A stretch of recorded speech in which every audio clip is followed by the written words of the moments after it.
पेट सफा आयुर्वेदिक चूरन, पेट सफा तो हर रोग दफा। आकलन समिति की बैठक आयोजित, सांसद ब्रजमोहन अग्रवाल हुए शामिल। बजटीय अनुशासन को लेकर किया गया विचार विमर्श।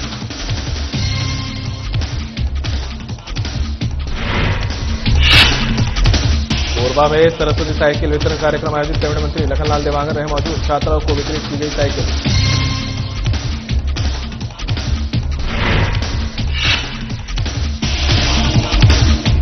वार्षिक स्नेह सम्मेलन का आयोजन, श्रम मंत्री लखनलाल देवांगन रहे मौजूद। भूमि पूजन की मिठाई।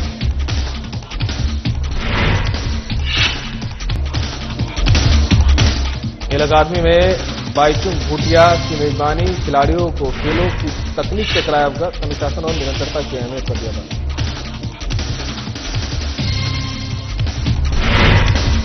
गढ़चिरौली में पुलिस नक्सली की मुठभेड़ में मारे गए 3 नक्सली। P60 जवान दीपक मडावी हुए शहीद।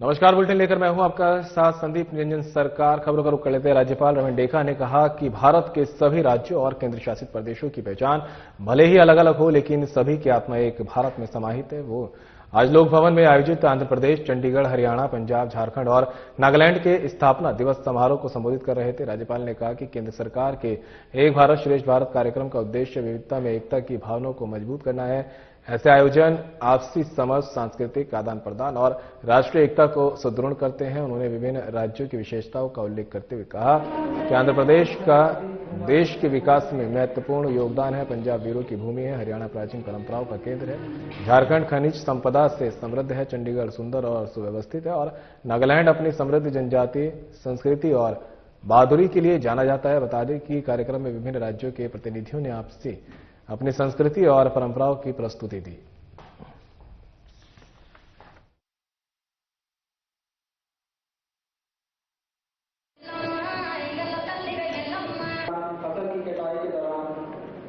इस कार्यक्रम के पीछे का विचार विभिन्न राज्यों के भाषा, संस्कृति, परंपरा और प्रथाओं के ज्ञान का आदान प्रदान है, क्योंकि हम एक दूसरे से मिलने से हम लोग को पता लगता है हम क्या करते हैं, हम क्या करते हैं और हमारा जो संस्कृति है विविधता में एकता उसको प्रकट करते हैं।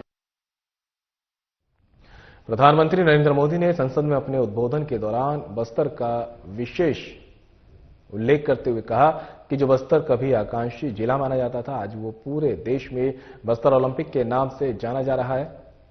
उन्होंने कहा कि विकास की धारा अब बस्तर के गांव-गांव तक पहुंच रही है और कई गांव में पहली बार बस सेवा शुरू होने से लोगों में उत्साह का माहौल है।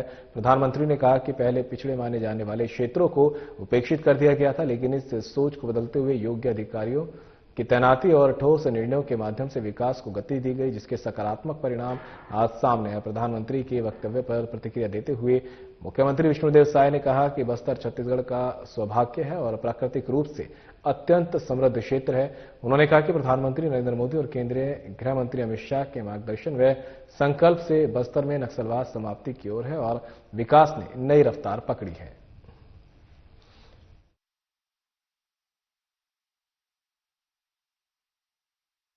ये सौभाग्य है बस्तर का, छत्तीसगढ़ का जो बस्तर क्षेत्र है, जिसको धरती का स्वर्ग भी कह सकते हैं।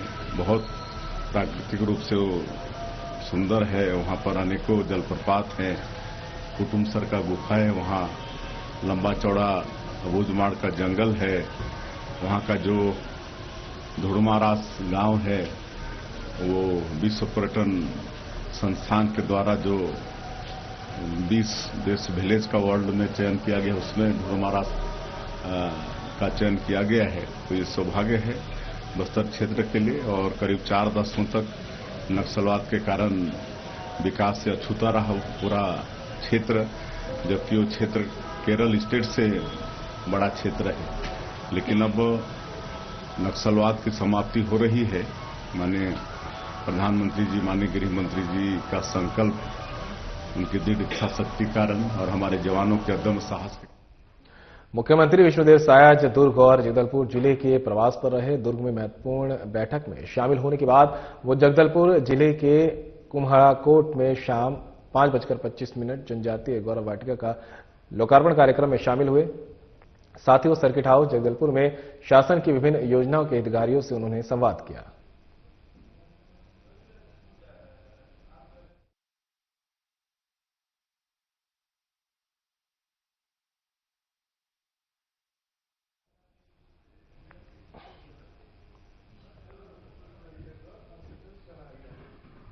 उप मुख्यमंत्री अरुण साव गुरुवार शाम लोर में स्थित न्यू जनरेशन पब्लिक स्कूल के वार्षिकोत्सव उमंग उत्सव में शामिल हुए। इस अवसर पर उन्होंने विद्यार्थियों का उत्साहवर्धन किया और उत्कृष्ट प्रदर्शन करने वाले छात्रों को सम्मानित कर उनके उज्जवल भविष्य की कामना की। उप मुख्यमंत्री ने कहा कि न्यू जनरेशन पब्लिक स्कूल लगातार प्रगति कर रहा है और गुणवत्तापूर्ण शिक्षा के माध्यम से पूरे छत्तीसगढ़ में अपनी पहचान बना रहा है। उन्होंने कहा कि बोर्ड परीक्षाओं में विद्यालय के विद्यार्थी निरंतर प्रवीणीय सूची में स्थान प्राप्त कर रहे हैं, जो शिक्षकों की मेहनत और अभिभावकों के सहयोग का परिणाम है।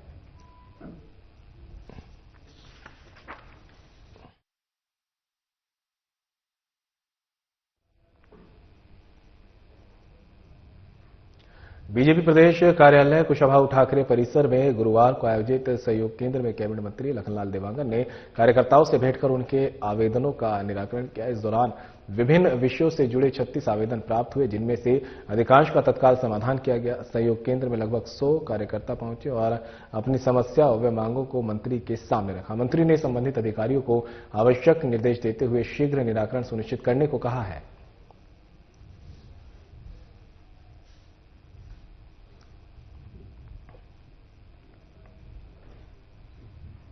राष्ट्रीय शिक्षा नीति 2020 के प्रभावी क्रियान्वयन को लेकर उच्च शिक्षा विभाग द्वारा new circuit house civil lines Raipur में एक दिवसीय उच्च स्तरीय कार्यशाला का आयोजन किया गया। कार्यशाला को संबोधित करते हुए उच्च शिक्षा मंत्री टंकराम वर्मा ने कहा कि राष्ट्रीय शिक्षा नीति 2020 के माध्यम से शिक्षा को रोजगारोन्मुख, नवाचारपरक और वैश्विक स्तर पर प्रतिस्पर्धी बनाया जा रहा है। उन्होंने कहा कि राष्ट्रीय शिक्षा नीति को केवल कागजों तक सीमित न रखकर इसे प्रत्येक विद्यार्थी तक प्रभावी रूप से पहुंचाना हम सबकी जिम्मेदारी है। मंत्री वर्मा ने कुलपतियों, कुलसचिवों, प्राचार्यों और प्राध्यापकों से नीति का स्वयं अध्ययन कर इसके प्रभावी क्रियान्वयन पर जोर दिया।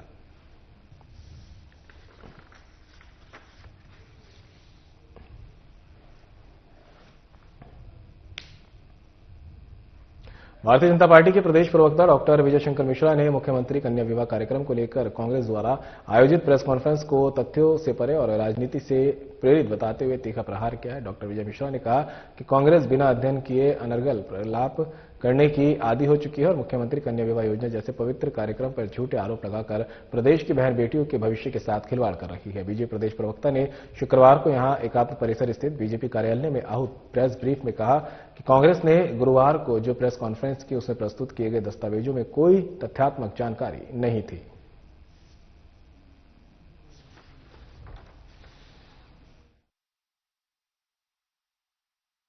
कांग्रेस के द्वारा एक कॉन्फ्रेंस की गई और एक मंदगणंत विषय उठाया गया जिसमें कोई तथ्य नहीं था।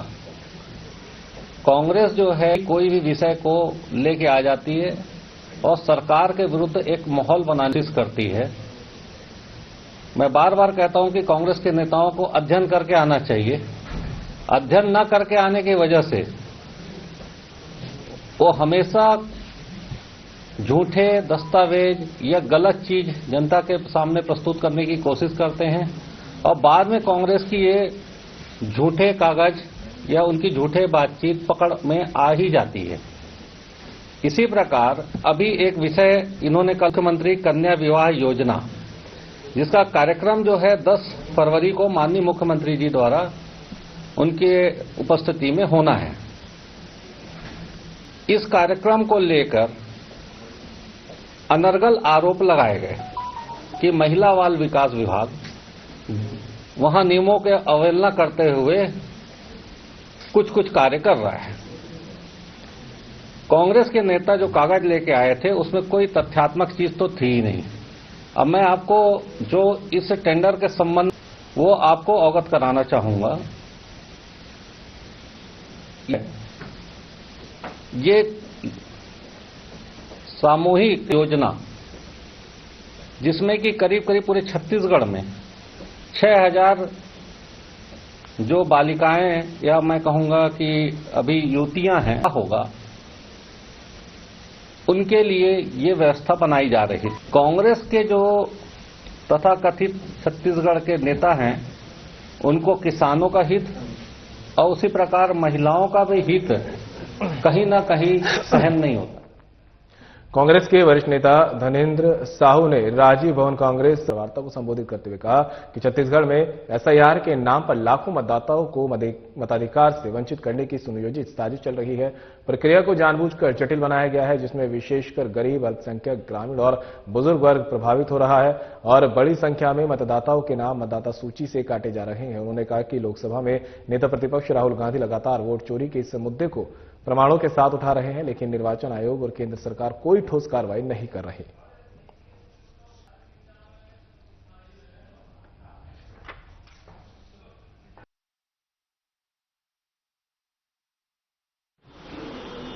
जैसा कि हमारे नेता राहुल गांधी पूरे देश भर में जो वोट चोरी भारतीय जनता पार्टी के द्वारा जिस तरह से कराया जा रहा है, उनका उन्होंने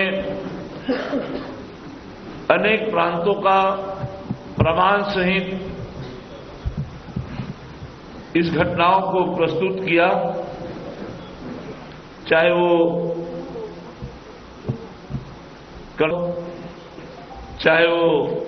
हरियाणा की बात हो, चाहे अभी बिहार के जो चुनाव हुए और जहां जहां यार जो चलाए जा रहे हैं एसआईआर, ये भारतीय जनता अपना पूरी तरह से जनाधार खो चुकी है और विभिन्न माध्यमों से गड़बड़ी कर ये उन मतदाताओं को जो उन्हें वोट नहीं चिन्हित कर उनको वोट देने से वंचित किया जा रहा है। प्रजातंत्र ने हमें सबसे बड़ा जो संवैधानिक अधिकार दिया है एक एक मतदाता को मतदान करने का, उससे वंचित करने का जो षड्यंत्र इन साथ जैसे कि चल रहा है, हमारा छत्तीसगढ़ भी इससे अछूता नहीं है। छत्तीसगढ़ में भी, और मैंने अपने विधानसभा क्षेत्र अभनपुर में ही इसका पूरा प्रमाण सहित उदाहरण मैंने पाया। गर्मी के मौसम में शहरवासियों को निर्बाध और सुगम पेयजल आपूर्ति सुनिश्चित करने निगम रायपुर ने महापौर मीनल चौबे और आयुक्त विश्वदीप की बैठक आयोजित की गई। बैठक में जल विभाग अध्यक्ष संतोष सिंह साहू, अपर आयुक्त, जोन कमिश्नर एवं अभियंता उपस्थित रहे। महापौर मीनल चौबे ने कहा कि गर्मी में नागरिकों को सुगम जलापूर्ति उपलब्ध कराना नगर निगम का मूल दायित्व है और इसकी सीधी जवाबदेही सभी जोन कमिश्नरों की है। इस कार्य में किसी प्रकार की लापरवाही बर्दाश्त नहीं की जाएगी।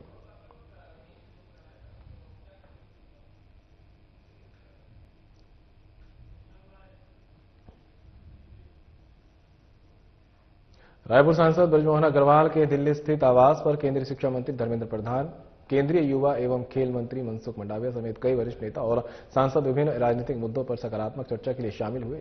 प्रधानमंत्री के सबका साथ सबका विकास के मूलभूत विजन को संसद के बजट सत्र के माध्यम से प्रभावी रूप से आगे लेकर चलना रहा।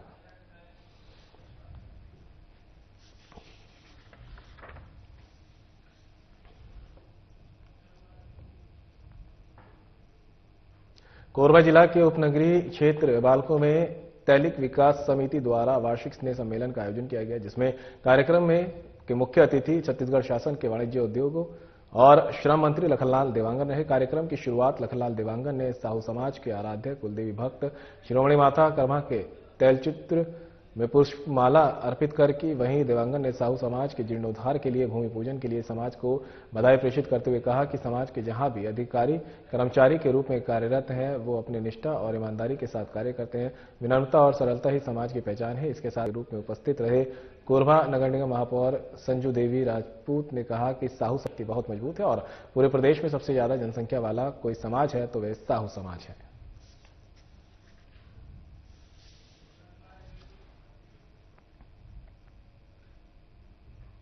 रायपुर सांसद ब्रजमोहन अग्रवाल प्राक्कलन समिति की बैठक में दक्षिण अफ्रीका की संसद की विनियोग संबंधी स्थायी समिति SCOA का प्रतिनिधिमंडल के साथ देशों के बीच विधायी निगरानी, बजटीय अनुशासन और वित्तीय पारदर्शिता को लेकर विचार विमर्श हुआ। इस अवसर पर सांसद अग्रवाल ने कहा कि भारत और दक्षिण अफ्रीका के संबंध केवल कूटनीतिक नहीं बल्कि लोकतंत्र की साझा विरासत पर। बैठक में वैश्विक आर्थिक अस्थिरता के दौर में बजट पालन और सामाजिक आर्थिक चुनौतियों के बीच संतुलन बनाने पर चर्चा हुई। सांसद ने ग्रामीण क्षेत्रों में व्यय के वास्तविक प्रभाव को ट्रैक करने के तंत्रों पर जोर दिया। साथ ही भारत की टाटा और महिंद्रा जैसी कंपनियों की दक्षिण अफ्रीका में मजबूत उपस्थिति का उल्लेख करते हुए सांसद अग्रवाल ने नवीनीकरण ऊर्जा, स्वास्थ्य सेवा और डिजिटल पब्लिक इंफ्रास्ट्रक्चर DPI में निवेश बढ़ाने की संभावनाओं पर प्रकाश डाला। इस अवसर पर प्रवासी भारतीय समुदाय के योगदान पर चर्चा हुई। 17 लाख से अधिक भारतीय मूल के लोगों को द्विपक्षीय संबंधों की आधारशिला बताते हुए उन्होंने 7वीं पीढ़ी तक डायस्पोरा के आर्थिक योगदान को और सशक्त बनाने के लिए बजटीय प्रावधानों की आवश्यकता पर संवाद किया।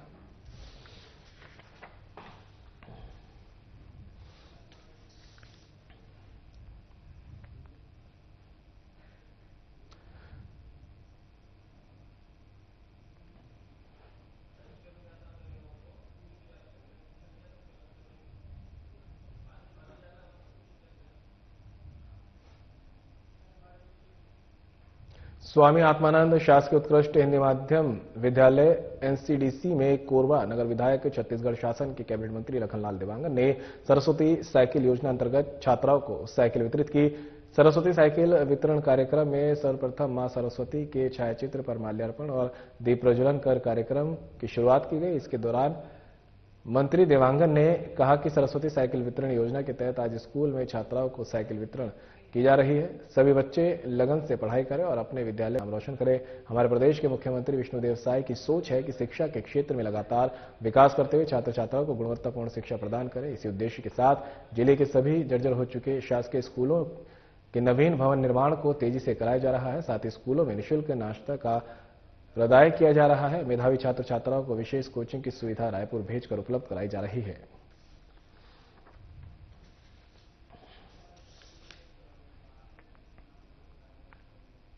भारत एल्यूमीनियम कंपनी लिमिटेड ने कोरबा स्थित अपने खेल अकादमी में पूर्व भारतीय फुटबॉल टीम के कप्तान और अर्जुन पुरस्कार विजेता पद्म श्री से सम्मानित बाईचुंग भूटिया की मेजबानी की। इस अवसर पर बाईचुंग भूटिया ने खेल अकादमी के 100 से अधिक युवा खिलाड़ियों को रोल मॉडल, स्ट्रक्चर ट्रेनिंग और हाई परफॉर्मेंस खेलों के तकनीक से अवगत कराया। साथ ही अनुशासन और निरंतरता की अहमियत पर बल दिया।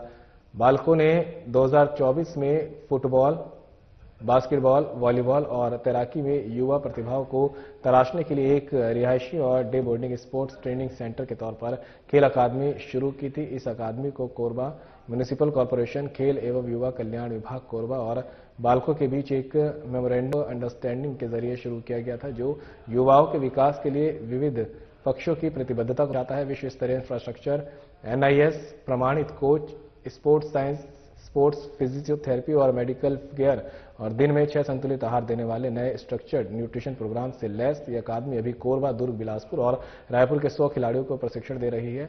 बहुत कम समय में ये एक बड़ा प्रशिक्षण केंद्र बन गया है, जहां युवा एथलीट राज्य एवं राष्ट्रीय प्रतियोगिताओं में शानदार प्रदर्शन कर रहे हैं।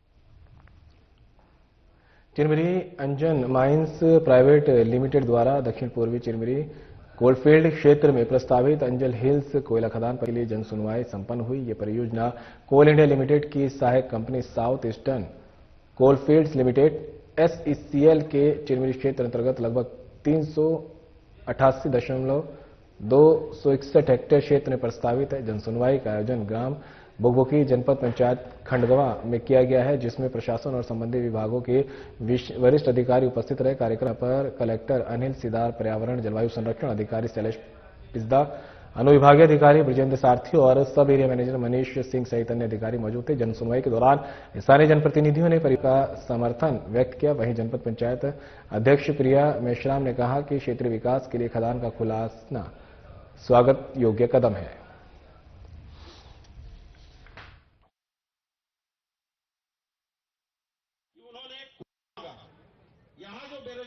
ये जो सुनवाई हुई अंजन हिल ओपन कास्ट माइन को खोलने से संबंधित, इसमें सभी ग्रामवासी 6 पंचायत के ग्रामवासी यहाँ पर उपस्थित थे और उन्होंने अपनी अपनी बातें यहाँ पर हम सबों के समक्ष रखी। उसमें से जो इन लोगों को जो कन्फ्यूजन था कि इस अंजन हिल ओपन कास्ट माइन को खोलने से हमारा क्या प्रॉब्लम होगा, क्या प्रॉब्लम नहीं होगा, यहाँ का जीवन यापन से संबंधित जो उनकी समस्याएं थी, रोजगार से संबंधित जो समस्याएं थी, उनके खेती संबंधित या फिर उनके जो जीवन यापन है उनसे संबंधित जो समस्याएं थी, उनके मन शंकाएं थी कि इस ओपन कास्ट माइन खोलने से बहुत तरह के प्रॉब्लम्स हो सकते हैं। उन सभी बातों को उन्होंने रखा और उन सबों का जवाब भी ये प्रबंधन की तरफ से दिया गया। साथ ही साथ जो कुछ यहाँ पर और भी बहुत सारे ग्रामवासी आए हुए थे, चिरमिरी क्षेत्र के भी बहुत सारे लोग आए हुए थे, उन लोगों ने भी ये चीज इस चीज को बताया कि भाई इस अंजन हिल ओपन कास्ट माइन खुलने से हर तरह का विकास होगा और जो यहाँ पर संभावनाएं हैं उस संभावनाओं में वृद्धि होगी, चाहे वो रोजगार की समस्या हो, चाहे जीवन यापन की समस्या हो, विकास की समस्या हो, शिक्षा के विकास की समस्या हो, तो बहुत लोग इससे प्रभावित होकर लाभान्वित होंगे। प्रत्यक्ष रूप से 550 से 600 लोगों को रोजगार मिलेगा और अप्रत्यक्ष रूप से 2 से 2,500 लोग इस लाभान्वित होंगे। आज की इस जन सुनवाई में जैसा कि आप लोगों की उपस्थिति में ही बहुत सारे लोगों के द्वारा आपत्तियां आई, ज्यादातर मामलों में कुछ लोगों ने रोजगार का मुद्दा उठाया कि ग्रामीण क्षेत्र भी प्रभावित है तो हमको रोजगार भी दिया जावे करके, कुछ ने विकास के मुद्दे उठाए तो विकास के मामले में जो भी कार्य स्वीकृत हुआ है उसके संबंध में इन्होंने जो प्रोजेक्ट वाले उन्होंने अभी आपत्ति निराकरण के दौरान उनको बताया। साथ ही मैं कहना चाहूँगा कि आज के इस जन सुनवाई के दौरान लिखित में हमको 372 आवेदन प्राप्त हुए हैं, जिसपे मैंने सब में हस्ताक्षर किए हैं और वो सारे के सारे आवेदन जो है पर्यावरण समाघात निर्धारण प्राधिकरण को अग्रेषित किए जाएंगे, उनके द्वारा उस पर निर्णय लिया जाएगा। साथ में लोगों ने यहाँ पर माइक में मौखिक रूप से जो बोला वो लगभग 78 लोग। गढ़चिरौली अहेरी के बेटे दीपक मदावी ने नक्सलियों के खिलाफ अभियान में देश सर्वोच्च बलिदान दिया है और एक अन्य गंभीर रूप से घायल सैनिक का वर्तमान में गढ़चिरौली में इलाज चल रहा है। बता दें कि गढ़चिरौली भामरागढ़ उपमंडल में छत्तीसगढ़ सीमा के निकट स्थित अबूझमाड़ वन क्षेत्र में पुलिस और नक्सलियों के बीच हुई भीषण मुठभेड़ में सैनिकों ने अब तक 3 नक्सलियों को मार गिराया है। हालांकि इस अभियान के दौरान C60 दस्ते के जवान दीपक चिन्ना मदावी नक्सलियों से लड़ते हुए शहीद हो गए, जबकि एक अन्य जवान घायल हो गया। छत्तीसगढ़ से नक्सलियों की कंपनी नंबर 10 और एक टुकड़ी की गतिविधियों की गुप्त सूचना मिलने के बाद गढ़चिरौली पुलिस ने 3 फरवरी की शाम को अभियान शुरू किया था। C60 राइफलों की 14 टीमें रात में जंगल में घुस गई। कल पूरे दिन चले इस अभियान में पुलिस ने नक्सलियों के 2 शिविरों को नष्ट कर दिया है। गुरुवार को अतिरिक्त टीमों और CRPF की एक टुकड़ी को बुलाए जाने के बाद मुठभेड़ और तेज हो गई। इस अभियान में पुलिस ने 2 और नक्सलियों के शव बरामद किए हैं, इनमें एक पुरुष और एक महिला नक्सली शामिल है। अब तक मुठभेड़ में कुल 3 नक्सली मारे गए हैं और उनके पास से AK-47 और एक SLR राइफल बरामद हुई।